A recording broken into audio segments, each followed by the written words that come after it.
کم کم کیفیتش بالاتر هم بره. یه ارسال پشت مدافع، یه موقعیت برای ذوباهن، ضربه ایگور کاسترو رو قبیشاوی میگیره.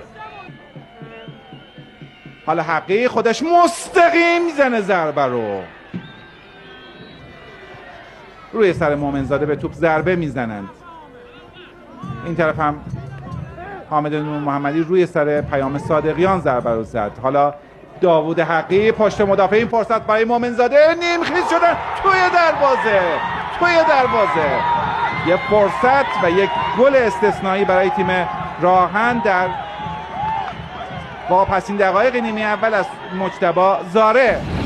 هند نبود گلی که زدی؟ اصلا دفاع بعد جوری اعتراض داشتن، گفتم با دست منم اگه دفاع بودم توپ گل میشد یه بهونه میوردم، با دست زد، با دست گرفت انداخت لو. اینه دیگه فوتبال. 100% درست بود. 100% درست بود. تنها ترین فرصتی بود که گیرش اومد روی پاس طلایی داوود حقی که اینطور براش فرستاده شد. یه مهار با سینه و یه ضربه قبل از اینکه کاری رو بتونه صورت بده.